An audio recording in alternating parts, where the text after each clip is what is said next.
मैंने प्रेमानंद जी के लिए कोई भी अभद्र टिप्पणी नहीं की है।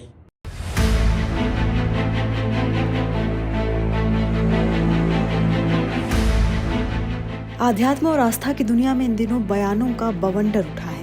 वृंदावन के संत प्रेमानंद जी महाराज और चित्रकूट के जगतगुरु रामभद्राचार्य, दो बड़े नाम, और इनके बीच छिड़ी एक ऐसी बहस जिसने पूरे संत समाज में हलचल मचा दी। ये पूरा विवाद शुरू हुआ जगतगुरु रामभद्राचार्य के एक बयान से, जिसमें उन्होंने प्रेमानंद महाराज को बालक बताते हुए उनकी साधना पर सवाल खड़े कर दिए। उन्होंने कहा कि वो प्रेमानंद जी महाराज को कोई चमत्कार नहीं मानते और उन्हें चुनौती दी कि या तो वो संस्कृत बोलकर दिखाएं या उनके श्लोकों का अर्थ समझा दें।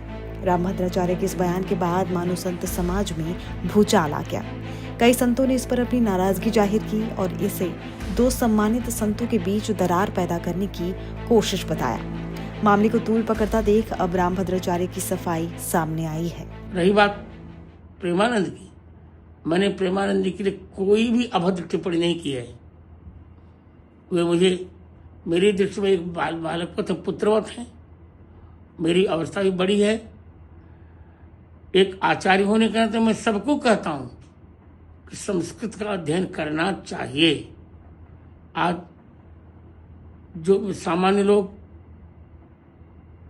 चोला पहन करके वक्तव्य दे रहे हैं, जिनको एक अक्षर आता जाता नहीं, मैंने तो अपने उत्तराधिकारी रामचंद्र दास को भी कहा है कि बच्चे संस्कृत पढ़ना चाहिए।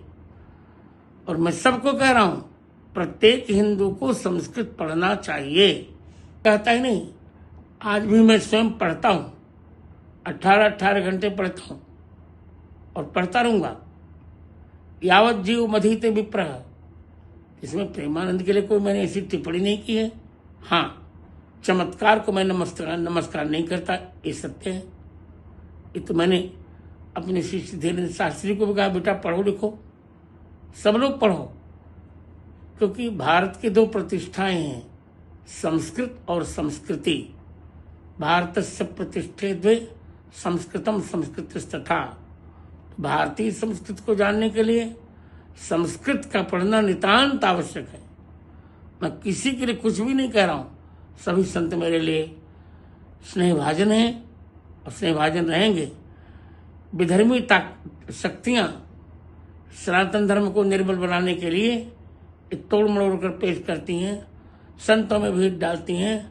अभी सब संतों को एक हो जाना चाहिए, एक होकर हिंदू धर्म की रक्षा में तत्पर हो जाना चाहिए। मेरा ये तो कहूंगा ही, और मैं प्रत्येक संत से कह रहा हूं, यहां तक कि प्रत्येक हिंदू से कह रहा हूं कि भारतीय संस्कृति को समझने के लिए संस्कृत पढ़ना चाहिए। स्वाध्यायान मां प्रमदः। इसलिए ये जो मेरे लिए भ्रम फैलाया जा रहा है, ये गलत है। मैंने प्रेमानंद या किसी संत के प्रति कोई भी गलत टिप्पणी नहीं की है, और करूंगा। अब जब भी प्रेमानंद जी मुझे मिलने आएंगे, मैं निश्चित आशीर्वाद दूंगा। तो उनको हृदय से लगाऊंगा।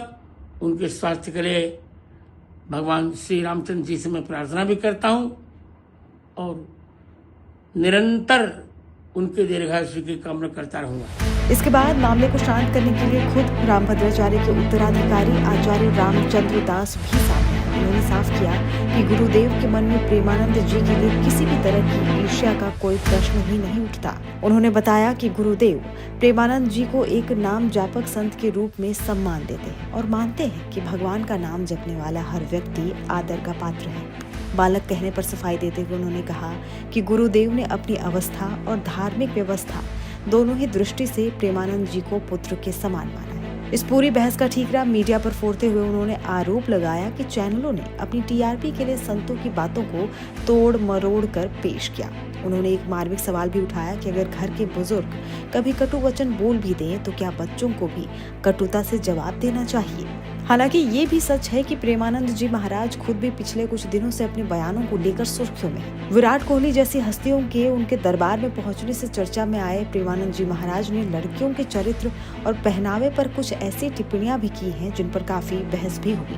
बहरहाल एक संत की टिप्पणी और दूसरे के बयानों से उपजा ये विवाद अब सफाई और आरोपों के बीच झूल रहा है। एक तरफ जहां गुरु शिष्य परंपरा और बड़ों के सम्मान की दुहाई दी जा रही है, तो वहीं दूसरी तरफ संतों के बयानों की मर्यादाओं पर भी सवाल उठ रहे हैं। देखना होगा कि आध्यात्म के इस आंगन में बयानों की ये आग शांत होती है या इसे और हवा मिलती है।